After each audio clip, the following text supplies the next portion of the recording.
Welcome to A Century of Cinema. Today I will be exploring my favourite films of 1971. First up, Dalton Trumbo's Johnny Got His Gun.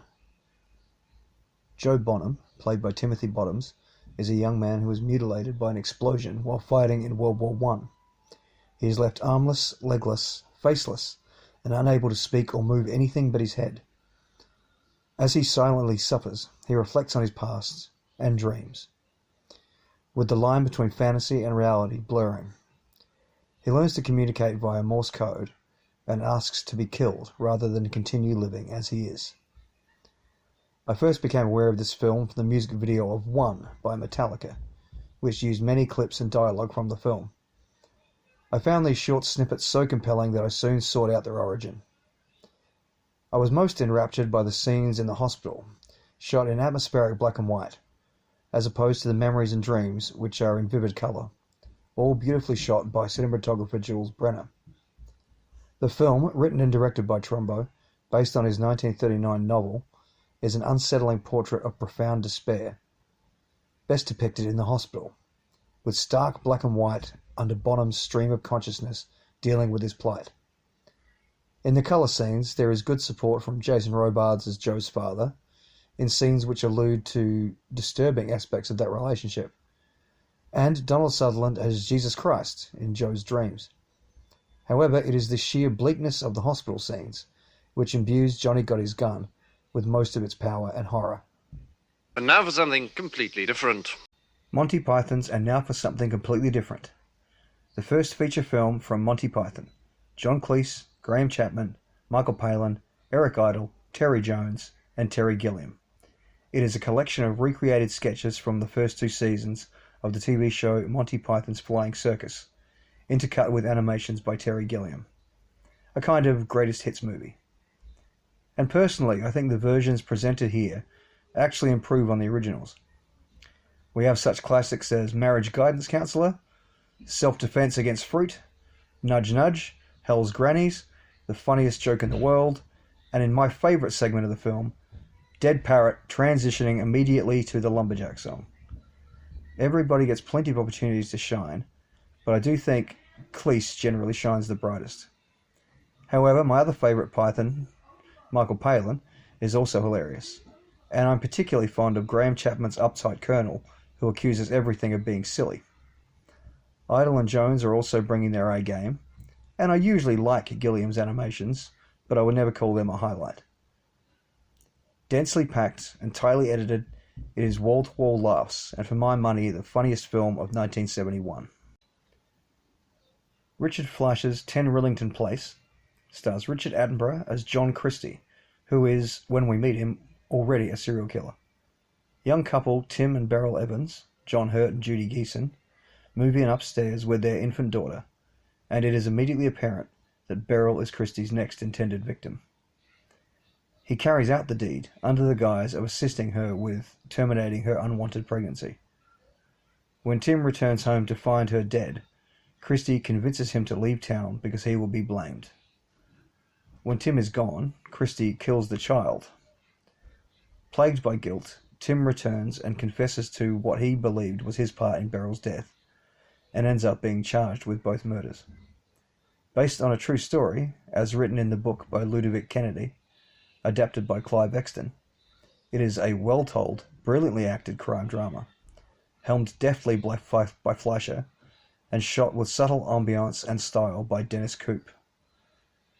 A genuinely excellent film all around, it is further enhanced by some exceptional performances, notably Geeson, Hurt, and Attenborough. Judy Geeson gives what I believe to be the most moving performance of her career as Beryl, and though her time on screen is criminally brief, she makes a lasting impression due to her natural beauty and charm, as well as her skillful portrayal of the character. John Hurt is nothing short of incredible as Tim. He is 100% authentic in every moment on screen. Not only is he heartbreaking to watch in the tragic moments, he is also infuriatingly dim sometimes, and it all seems entirely genuine. He rightly earned some acclaim for the role, but not enough. That's best supporting actor Oscar material there, without question. Receiving even less accolades is Richard Attenborough as John Christie. I think this is far and away his best work as an actor, and I'm astounded that this was not recognised in any major way. The subtle menace behind the veil of harmlessness he conveys is masterful. He is the main reason why Tenrillington Place is such a compelling film. So Richard Attenborough is my choice for Best Actor of 1971. Harold and Maude, directed by Hal Ashby, stars Bud Cort and Ruth Gordon as the titular couple. Harold is a disaffected young man obsessed with death, staging fake suicides and attending random funerals. At one of these funerals, he meets Ruth, a free-spirited 79-year-old woman. A friendship quickly develops between them, which blossoms into a romance. Screenwriter Colin Higgins, in his first screenplay, delivers a truly unique work which brims with warmth and heart, with lashings of superb dark humour. The script is enhanced by excellent casting. Bud Cort gives his usual deadpan performance most of the time, so when his emotions eventually rise to the surface, it is all the more affecting. And Ruth Gordon positively lights up the screen as Maude. She is a whirlwind of joie de vivre and positive energy, but exhibits such vulnerability and tenderness in her more poignant moments. The two actors have an unconventional but incredibly effective chemistry, which further elevates the work. I must also mention John Alonzo's exquisite cinematography, which maintains a particular style throughout, but also adapts perfectly to each scene. And there are many, many impeccably composed shots. But the two biggest achievements in Harold and Maude for me are the performance of Ruth Gordon and Colin Higgins' screenplay. Ruth Gordon so completely inhabits the character of Maude that it is impossible to imagine anyone else in the role.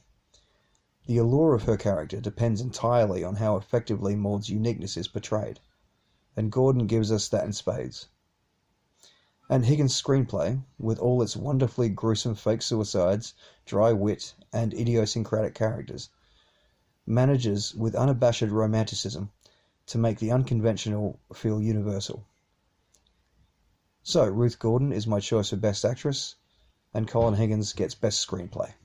He was so serious. The doctor at the university and in the government.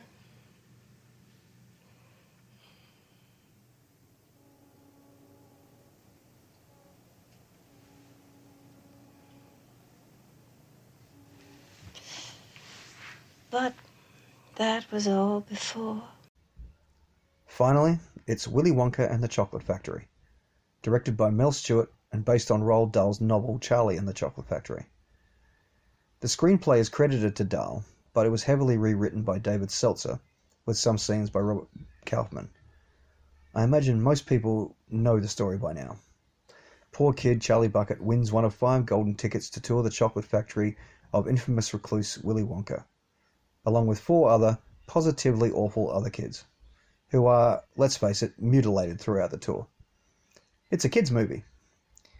Gene Wilder plays Willy Wonka, and with heaping helpings of his trademark comedic insanity, he graces us with a truly iconic character. Whether he is joyous, dry and sardonic, or bordering on demonic, he is a delight to watch. He is aided by some seasoned character actors like Jack Albertson and Roy Kinnear, and some talented youngsters, particularly Julie Dawn Cole as the astonishingly greedy Veruca Salt.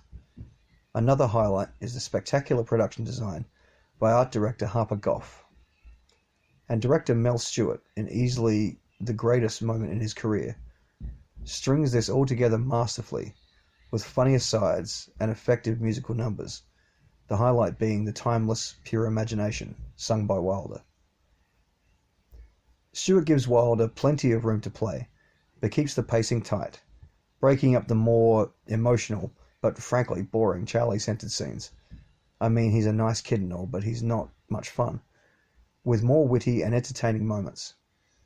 And the film really hits full steam when we get to the factory and Wilder hits the screen, with my favorite moment in the entire film being the trippy boat ride from hell. Is the Grizzly Reaper mowing? Yes! The danger must be growing, for the rowers keep on rowing, and they're certainly not showing any signs that they are slowing! Not particularly successful in its time, it has nonetheless become a true classic, and stands as probably Gene Wilder's most memorable role, and as easily Mel Stewart's greatest film. So he is my choice for Best Director, and Willy Wonka and the Chocolate Factory is my Best Picture of 1971. Join me next time on A Century of Cinema, when I will be discussing my favourite films of 1972. Now go watch a movie.